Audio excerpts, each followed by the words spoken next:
transportation was still not worked out. I couldn't ask her questions and get answers. Stop staring at her. That's why your mom sent you here, to correct your behaviors. Put her hand into Jessica's pants pocket and took her phone away from her and put it on her desk. Mama, don't leave me. Mama, don't leave me. I need this to work so I can continue to work. Hey everyone, it's Val from Autistic Interpretations. I'm Jessica's mom, and today it's time for another Q&A. In today's Q&A, I'm going to answer the question, did Jessica ever attend an adult day program? So this video is kind of a continuation of my last couple of Q&As where I've been reviewing, basically it's a story about how we got to where we are today. You can go back and watch those other two videos if you want to catch up to where we are for this video. And in one video, I talked about vocational situations that didn't pan out. And then what we did after those didn't pan out. Jessica was finished with school. So what we figured out after the vocational options went away and I had to go to work and I knew Jessica could not stay by herself at home, I had to find some regular care for her during the day. So we have family resources, but that doesn't mean we have family available 7 days a week, all day long. There are just times where that's not feasible, and most of my family works, and Nani and Granddad, while they have been retired for a while, they also lived elsewhere in the winter months, so they weren't here in the winter months, and I needed something regular. So there's so much to share about our experience that I will probably not be able to fit it in one video. Here's a brief outline of what I'm going to go over in this video. Our waiver funding timeline, the decisions we had to make regarding using the waiver funding. Did we find an appropriate setting, and what did we do to ensure success with the program? When it was time to begin, were they ready for her? What it was like for her to start back into a structured program again. I'm going to review the not so good day 1, day 2, and day 3. My reaction, what I did about the things that happened on those days. I didn't give up after these things happened. And then what's next? So here we go. I had never really wanted to put Jess in a day program. The resources around here are slim. None of them are autism centered. They're not autism specialized. And I really had one option to choose from. It was not an option that I had ever considered prior to this. I had always said I would never do it. It's not what I wanted for Jessica. I didn't feel like it was the right setting for her. I always wanted more for her, but I was in a pickle. I had to work. I had nothing else for her to do during the day. So this is where we ended up. So before I could start her on a day program, I had to get some waiver funding. So the Medicaid waiver, I'm going to do a separate video about what a Medicaid waiver is if you don't know. But basically it's federal mandated funding, and it's on a state level. The funding comes from state level. It requires a lot of paperwork to apply for it. There's lots of meetings and assessments and all this. I first heard about the waiver in 2008. So that was a pretty long time ago. And I was repeatedly advised to apply for the waiver because there's no such thing as applying too soon. For many reasons, including being chronically overwhelmed with everything in my life.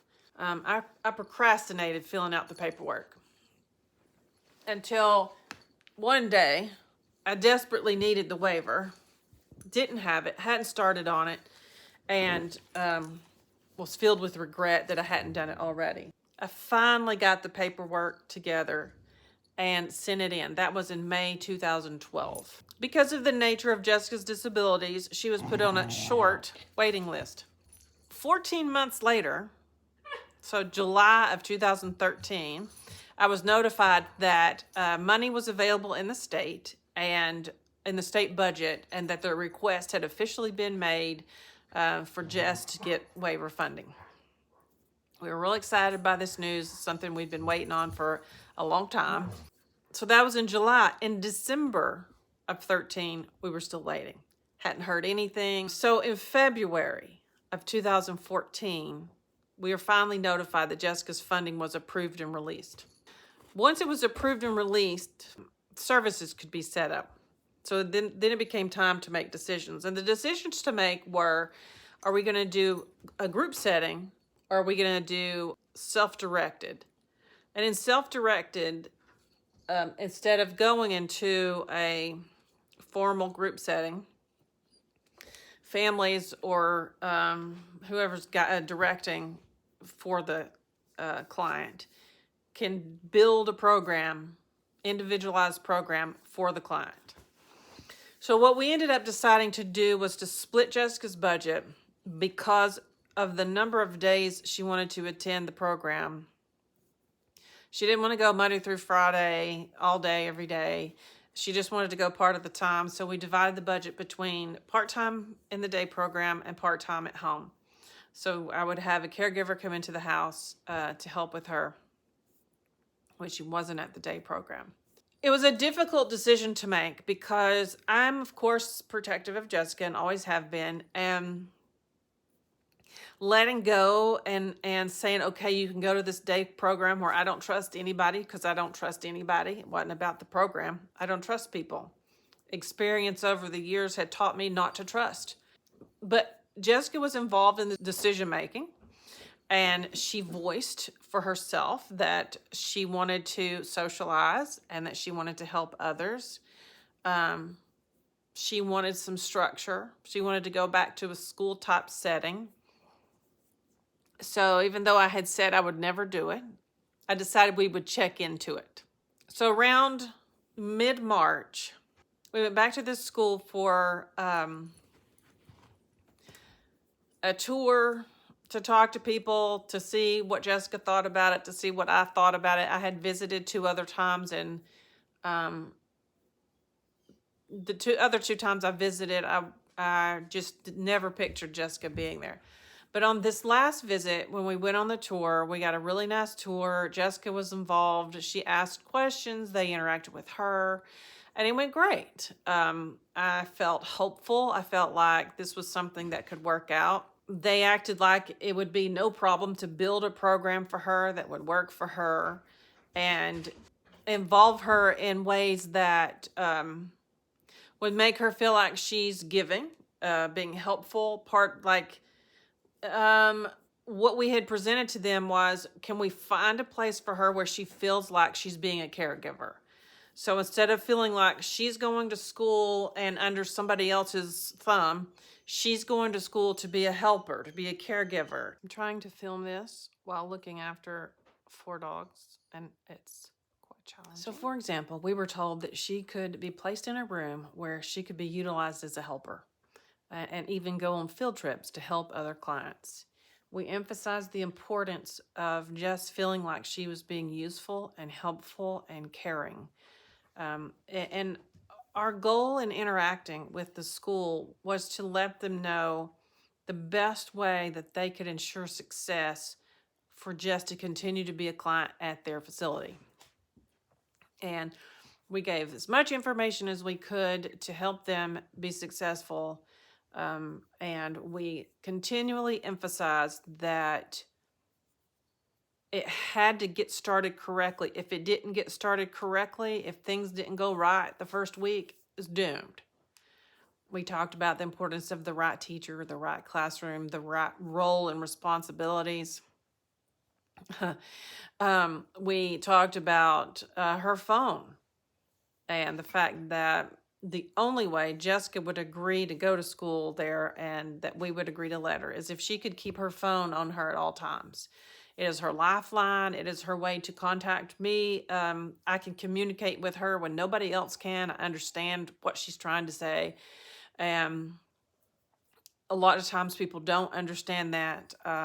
So, it was going to be no problem for her to have her phone with her and turned on, and it be approved for her to answer it if she needed to, or use it if she needed to.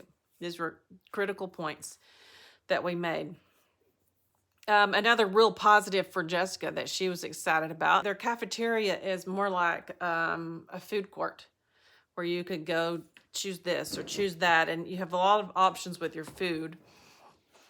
And so she was really excited about that. When we got finished with our meeting, we all felt good about it. We felt like they were going to accommodate Jessica's needs and be willing to build this individualized program for her. So that was in March. We had to do assessments and an IEP meeting. Daryl, get your foot off of me.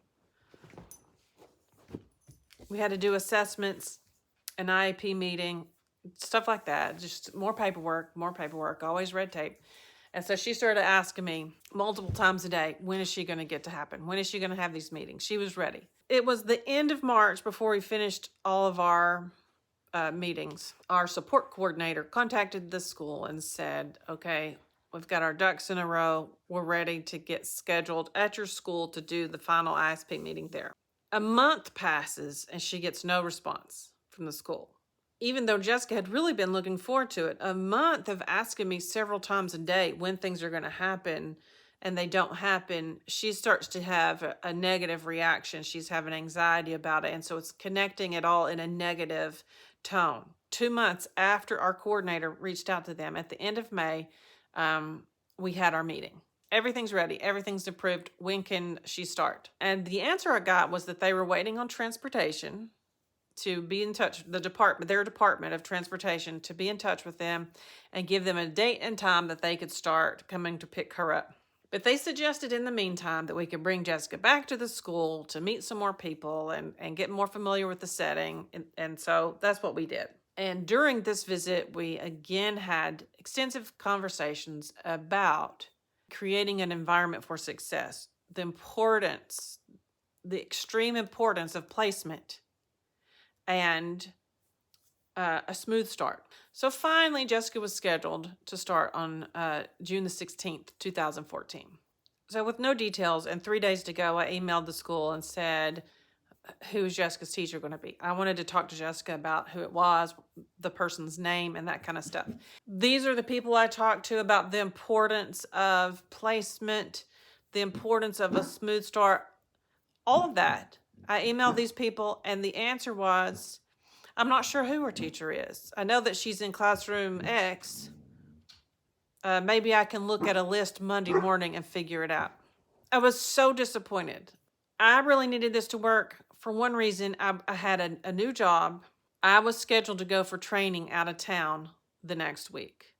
And I needed this to start off smoothly. I needed her to be happy, comfortable, secure, or I wouldn't be able to go on this trip, because I am Jessica's foundation. I am her security. I am her interpreter. I'm her everything. And if Hannah worked, I did not have a caregiver lined up, like a paid caregiver. I would not put Jess on someone else, like, for example, Nani and Granddad, when she's going through such major stress, major, the bathroom accidents and upset and all that kind of stuff. If I couldn't go on my trip because I needed to stay home with her, I would lose my job. It was a mandatory trip. When the time came for her to start school, transportation was still not worked out, so I had to take Jess to a drop-off point to meet a bus.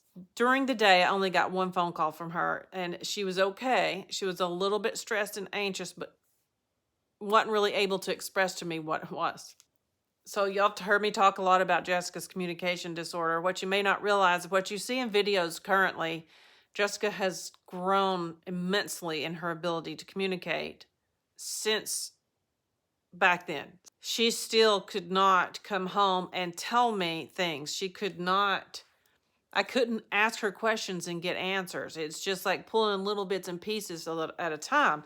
And the best way to get answers from her is to listen to her self-talk and then talk back to her using her own self-talk and see if you could pull a little bit more out. What I was able to get from her, and this was it, this was the extent of what she was able to tell me about her first day. Her teacher told her to stop staring at her and do her puzzle. So that was the entire message I got for the first day. On her second day of school, her transportation was supposed to have been worked out. We waited on the bus, and the bus never came. And so, I think all my autism parents will know what a big deal that is when you've got a schedule, you're planning on something, and something like that doesn't work. It's just, it's awful. Stress, anxiety, worry, blah. So once again, I took her to a drop-off point to meet the bus. So after lunch, I'm training on my new job, and I got a phone call from Jessica. She was hysterical. She told me she was being punished for misbehaving and was not getting to leave the room to go do anything. What she managed to tell me later in the evening, when I pulled the little pieces out of information again, was that during the morning time, she did a puzzle. I don't know what kind of puzzle. Jess doesn't do puzzles, so I have no idea what kind of puzzle it was, unless it's like putting a circle in a circle. She did that, and her teacher told her to do it again. She said no, because it was boring. And that was the trigger that led her to getting in trouble. The teacher told her to stop talking and be quiet. And I'm sorry, I'm referencing notes. You'll see me looking down at my notes. The teacher told Jessica to stop talking and be quiet. I heard Jessica talking to herself, obviously repeating what she had heard during the day, which was someone saying, "That's why your mom sent you here, to correct your behaviors." 100% absolutely not. I would never, ever, ever say anything like that, and neither would anybody that cares anything about Jessica. One other thing Jessica was able to tell me about that day was that she read 3 books. I said, "Oh, cool. Who read them to you?" And she said, "Nobody," which means Jessica didn't read a book because she can't read. She can't see print. She doesn't read Braille. So somebody handed her a book. She flipped the pages, and that was that. So on the second day of school, they didn't know what bus to put her on, so they didn't put her on a bus. I found out later from Jessica. Now, this is all from Jessica because I got 0 communication from the school. Jessica told me that her teacher ended up driving her to a drop-off point, but the bus wasn't there, so the teacher then drove her home. So on the second day of school, nobody knows what bus to put her on, and her teacher ends up driving her home, and nobody tells me any of this, and I found out from Jessica. At this point, my biggest question was, has this teacher seen Jessica's plan, her individualized service plan, which was written specifically for her so we could have this success that we so desperately needed? Had she taken the time to learn anything about Jess? Does she know anything about autism? What we learned years ago when Jessica went to a school for the blind, we made an assumption that people knew, and they didn't have a clue. So the next thing is, Jessica talks. Always talks. She talks from the moment she wakes up to the moment she goes to sleep, and doesn't stop anytime in between except for when she's eating. And that's just who she is, and she's not going to change. It's how she processes. She processes things by talking out loud. And I'm not opposed to structure. I'm not opposed to Jessica learning some rules and a flow of how certain things work. But I didn't send her there to be told to sit down and be quiet and, just sit at her desk. I was sending her to interact, talk, be happy, be helpful, because that's why she chose to go. She chose to go to socialize and be helpful.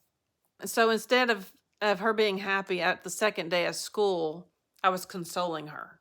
She cried from the time I got home from work until she fell asleep that night, saying, "Mama, don't leave me. Mama, don't leave me," over and over again. It was just crushing. It was a crushing disappointment.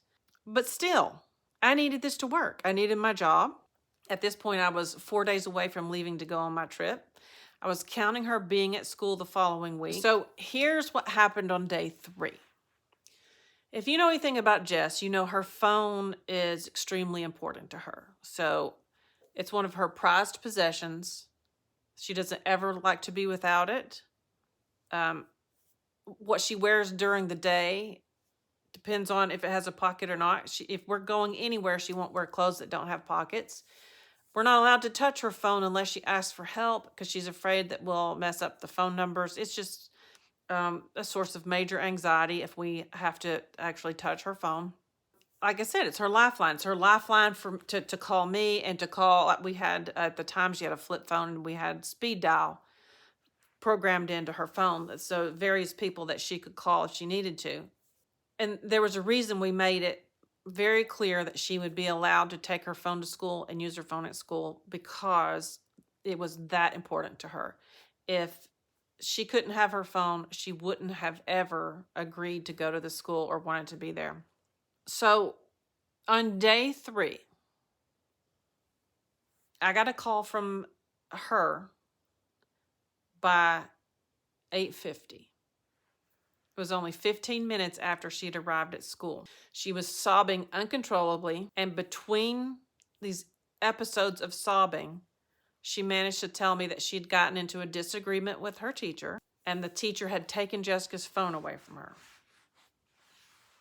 Now, this was a major violation to Jessica, because she had been assured she could keep her phone, that she was able to have it, use it, all that. And what actually happened was the teacher didn't like it that Jess was calling me the previous day. And so at the beginning of the day, the teacher told Jessica she had to put her phone on the teacher's desk. And Jessica said no, because she's been told she's allowed to have her phone. That teacher put her hand into Jessica's pants pocket and took her phone away from her and put it on her desk. And at which point Jessica started hitting the teacher, because this is just a major, major thing. And I know when Jessica's upset, she's like, has this superhuman strength and grip and grasp. And so I know it had to have been a fight for the teacher to get the phone away from her. I then talked to the director of, or, the head of that department, the Department of Adult Services. She was in his office, and she stayed there the rest of the day. He told me that her relationship with that teacher was irreparable, that the teacher had been reprimanded and disciplined, and they would have to find a different class for Jessica. And, think about it. Don't think about Jessica being childlike. Think about Jessica was an adult. She was 24 years old. And if Madison or Hannah or you or I had our phone in our pocket and another adult put their hands in our clothes to take our phone out, it would be assault. It would be so offensive. It would be so wrong. And that's what happened. I was once again devastated. I was nauseated. It was disgusting. I'm talking about a school that's a center for adults and children with intellectual and developmental disabilities and autism. That's what they say. We had put 2 years into making this work. We had invested 2 years into applying for the waiver, waiting on the funding, having the meetings, talking to them about success. We'd invested 2 years into making this work so I could have my job. This was a place I had never wanted to send her. This had been my last resort. This was on a Friday. 2 days later, I needed to leave to be out of town for my mandatory training, 4-day training class. I had less than 2 days to calm and soothe Jess and get her emotionally prepared to go back to school, assuring her this time it would be with a different teacher who she's not going to know or trust. There's just no way. There's just no way. Did I get mad? Of course. I was furious. But more than mad, I got so sad. I got so sad at everything. It had been such a hard year the year before. And it had been a devastatingly difficult year. And we had been through some major trauma in our household. I was trying so hard to make a career work, to make this new job work. And it was just like, no matter which way we turned, things just weren't working out. This is kind of the bottom line in failures everywhere from the beginning of time with Jessica. There is a failure to acknowledge, accept, whatever word you want to use, Jessica's uniqueness. We tell people, they don't believe us. We try to demonstrate it. Oh, we can fix that. So it's just, once again, it was underestimated. And I believe, like with everywhere else, these people thought, oh, we'll fix her. We'll get her straightened out. For me to continue my nursing career, I needed a long-term solution. So I had to keep working with the school. They assured me they were committed to finding the right fit for Jessica. The day of the incident, the director or the head of that program took Jessica to meet another teacher, a veteran teacher. He said it would be a good fit. His heart was in the right place. I could tell he was sincerely trying. And so we made a plan for Jessica to start in this new classroom on Monday. But I still had my huge work decision. Jessica was, at this point, extra fragile and insecure. Not only was she transitioning back into a structured program after being out of high school for 5 years, but the first week went horribly. It couldn't have gone any worse. So the second week was going to be like starting all over again. New class, new teacher, new helpers, new peers, a whole new group of people for her to get used to and for them to get used to her.